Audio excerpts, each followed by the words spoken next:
या क्षणाच्या मोठ्या बातमीनं सुरुवात. खासदार ओमराजे निंबाळकर धाराशिवकडे रवाना झालेत. मतदारसंघातील कार्यकर्त्यांशी ते संवाद साधणार आहेत. कार्यकर्त्यांशी संवाद साधून आज किंवा उद्या निर्णय घेणार असल्याचं ओमराजे म्हणतात. ओमराजेंच्या पुढील राजकीय भूमिकेकडे आता संपूर्ण महाराष्ट्राचं लक्ष लागले.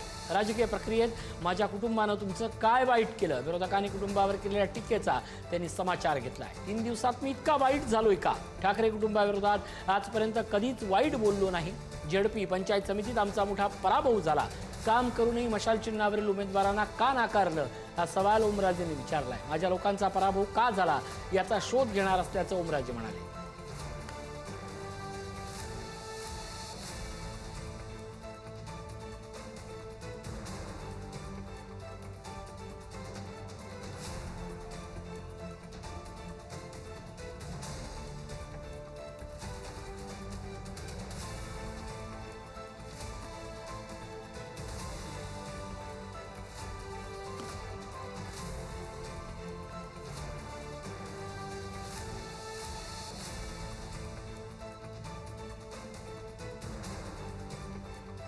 खासदार ओमराजे निंबाळकर धाराशिव दौऱ्यावर. थेट जाऊया शेखर पाटील यांच्याकडे. शेखर, अतिशय थोड्याच वेळात धाराशिवमध्ये दाखल होणार आहेत, काय अपडेट मिळत आहेत? बरोबर आहे, काही क्षण जे आहेत ते राहिलेले आहेत, ज्यासाठी अनेक कार्यकर्ते त्यांच्या निवासस्थानाबाहेर आता एकवटलेले आहेत. आणि माझ्या मागची ही सगळी दृश्य आपल्याला दिसत असतील. त्या दृश्यांमध्ये ओमराजे तुम आगे बढ़ो, हम तुम्हारे साथ है अशा घोषणा दिल्या जातात. त्यामुळं अर्थातच ज्या कार्यकर्त्यांच्या विचार घेऊन मी पुढे जाणार आहे असं ओमराजे म्हणत होते, ते कार्यकर्ते जातात. तुम्ही जो निर्णय घ्याल तो आम्हाला मान्य असेल असंच आत्ताच मान्य करताना दिसतात. त्यामुळे अर्थातच ओमराजे निंबाळकर काय निर्णय घेणार आहेत हे तर आता त्या बैठकीनंतरच समजणार आहे. मात्र या संपूर्ण कार्यकर्त्यांचा एकच त्या ठिकाणी नारा आहे की तुमच्या मताशी आम्ही सहमत असणार आहे. आणि ही घोषणाबाजी, हा उत्स्फूर्तपणा त्यांचे कार्यकर्ते आता इथं देताना पाहायला मिळतात. ते त्यांचे कार्यकर्ते नेहमीचे असणार आहेत आणि अर्थातच ते त्यांच्या पाठीशी आता उभं असताना पाहायला मिळतात. त्यांच्याच खरं तर काही प्रतिक्रिया ज्या आहेत ते आपण जाणून या ठिकाणी घेऊयात. आपण बघता या ठिकाणी सगळे कार्यकर्ते जे आहेत ते पाहायला मिळतात. खरं तर तुम्ही त्यांच्या पाठीशी असं सांगताय, आता बैठक थोड्या वेळात होईल, काही वेळात त्यांचं आगमन देखील होईल. किती आता तुम्ही त्यांच्या पाठीशी सगळेजण राहणार, काय निर्णय व्हावा असं तुम्हाला वाटतं? सर्व जिल्हा त्यांच्या पाठीशी आहे असं तुम्ही म्हणून नका. कोण राहीन कोण नाही, अख्खा जिल्हा पाठीशी आहे. जेव्हा दादा येतील तेव्हा तुम्हाला शिवसेनेची खरी ताकद दिसेल. दादा पाठीमागं किती ताकद आहे म्हणून. अजून दादा आलेच नाही. दादांचा ताबा बघा तुम्ही, 100 गाड्याचा ताप आहे दादाच्या पाठीमागं. आता दादा जवळ आले तेरमध्ये आणि थोड्या वेळाने बघा तुम्ही पब्लिक किती आहे इथं. तुम्ही आता लोकांना दाखवू शकता, गाडी लावायला जागा नाही. हे फक्त गरीब लोकांचं दादावर असलेलं प्रेम आहे. त्याच्यामुळे दादा जे निर्णय घेतील ते आम्हाला मान्य आहे. काय वाटतंय? खरं तर एकीकडे उद्धव ठाकरेंनी देखील आपल्याकडे यावे परत अशा पद्धतीचे आता काही कार्यकर्ते, काही शिष्टमंडळ पाठवलं होतं. तुम्हाला वाटतंय परत ते त्यांनी ठाकरे गटातच राहावे का शिंदे गटात जावे असं आता जी चर्चा चालू आहे? निर्णय घेतील ना, दादा निर्णय घेतील आल्यावर. तुम्हाला काय वाटतं आता कार्यकर्ते? आता आम्हाला तर वाटतंय त्यांनीच निर्णय घ्यावा. आता त्यांच्या पुढे आम्हाला तर बोलता येत नाही ना. 3.5 लक्ष अधिक मताधिक्य असणारा धाराशिवचे खासदार ओमराजे निंबाळकर हे एक खासदार नसून एक सर्वसामान्याचा नेता आहे. आणि सर्वसामान्याच्या प्रश्नांना जर कुठं वाव मिळत नसेल आणि जर सर्वसामान्य नेत्याची माणसाची जर कामं होत नसेल तर जे आज दादा निर्णय घेतील ते सर्वसामान्य जनतेला, धाराशिवकरांना मान्य राहील. जो निकाल बघितला त्या संदर्भामध्ये एक सर्वसामान्य जनतेमध्ये तीव्र असा असंतोष आहे. पवनराजे साहेबांची 2006ला जी हत्या. काय वाटतं तुम्हाला? हे प्रकरण सगळं काल बघताय, कालचा निकाल बघताय, आता त्यांनी जो निर्णय घेण्यासाठी तुमची बैठक बोलवली आहे, तुम्हाला काय वाटतं की काय निर्णय त्यांनी घ्यावा असं अपेक्षित आहे? सत्तेसोबत दादांनी 100% राहावं ही सर्वसामान्य कार्यकर्त्याची अपेक्षा आहे आणि दादा तो निर्णय घेणार आहेत असा ठाम आम्हाला शिवसैनिकांना विश्वास आहे. आणि सर्वसामान्याची कामं होणार या निर्णयाला धरून दादांनी जो निर्णय घेतलाय त्याचं स्वागतच आपण करू.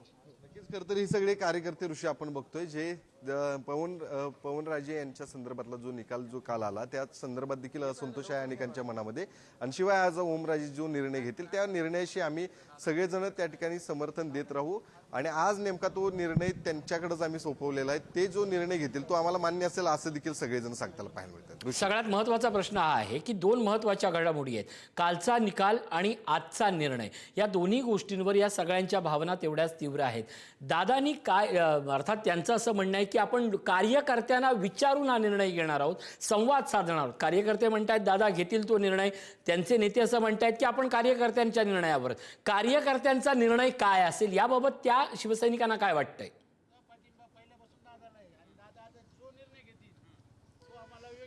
खरं तर ऋषी तुम्ही म्हटला त्या पद्धतीने कार्यकर्त्यांना हेच आता या ठिकाणी अपेक्षित आहे की आपल्या सत्तेमध्ये असणं गरजेचं आहे आणि म्हणूनच त्यांनी तो निर्णय घेतील तो आपल्याला मान्य असेल असंही तर जे आता सगळे एकवटलेले आहेत त्या सगळ्यांची ती प्रतिक्रिया आहे आणि अर्थातच इथं मोठ्या प्रमाणात कार्यकर्ते जमा झालेले आहेत. मी काही दृश्य आता सुरुवातीला दाखवतो.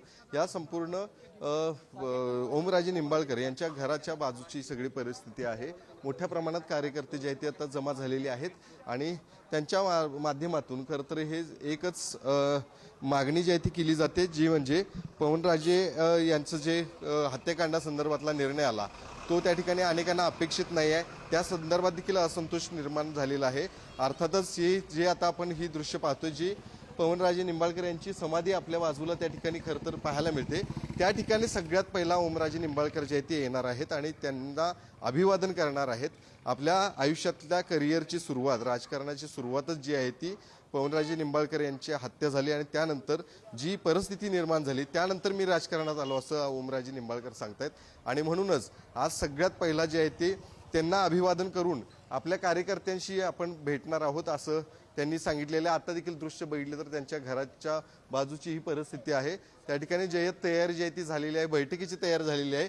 काही नेते काही पदाधिकारी देखील या ठिकाणी आलेले आहेत, त्यांच्याशी देखील आपण बातचीत करूया. खरं तर काही वेळेतच या ठिकाणी दाखल होतील. काय निर्णय आता अपेक्षित आहे, तुमचे काय नेमकं मत असतं? आमचं वैयक्तिक मत आहे, आम्ही मतदार आहेत, आमचं वैयक्तिक मत आहे दादानी शिंदे सेनेमध्ये प्रवेश केला पाहिजे आणि अर्थकारण महत्त्वाचं आहे.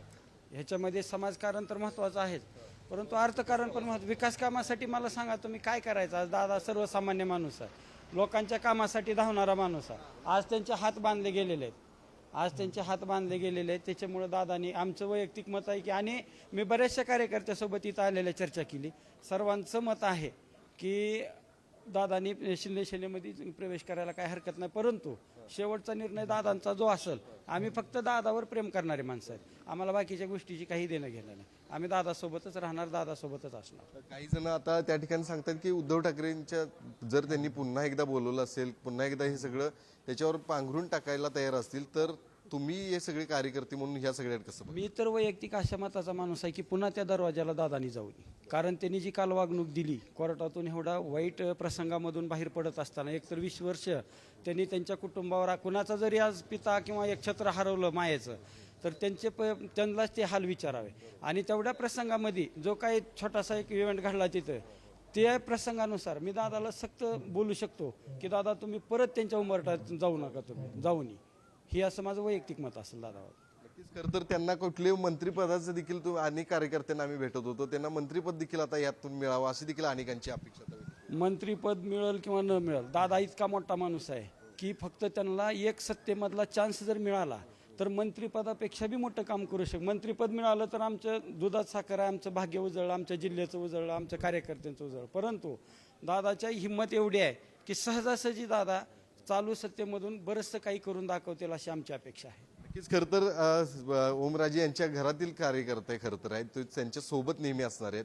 काय नेमकी आता तुमची इच्छा आहे? तुम्ही किती जवळून त्यांना आता ओळखता तुम्हाला माहित आहे, तुमची आता मनापासून काय इच्छा? मी लहानाचा मोठा इथंच झालेलो आहे, त्याच्यामुळे दादा जो निर्णय घेतील तो आम्हाला मान्य आहे आणि दादाच्या पाठीमागे आम्ही खंबीरपणे उभे आहेत. खरं तर जो कालचा निर्णय आला, जो निकालाचा निर्णय आला, त्यानंतरची तुमच्या सगळ्या घरच्यांची काही बोलणी झाली होती, तुमची वैयक्तिक काय दादांची बोलणी झाली होती, काय नेमकी आता तुमच्या सगळ्यांच्या भावना कार्यकर्ते म्हणून भावना, जो निर्णय तो मान्य आम्हाला. दादांचं वैयक्तिक आज बोलणं झालेलं नाही. हो, आता काय अपेक्षित आहे? अपेक्षित काय दादा बोलतील तोच निर्णय. हो हो नक्कीच. खरं तर हे सगळे जमलेले इथले कार्यकर्ते जे आहेत ते अगदीच शेखर, या सगळ्याच्या निमित्तानं तुम्हीही या सगळ्या विभागातलं राजकारण जाणून आहात. या सगळ्या राजकारणावर कार्यकर्त्यांच्या भावना तितक्याच महत्त्वाच्या असतात, नेत्यांच्या भावना, आणि मग या सगळ्याचं असणारं राजकीय चित्र, याच्या सगळ्यावर आपली नजर असणारच आहे. तूर्त मात्र धन्यवाद या सगळ्या अपडेटबद्दल.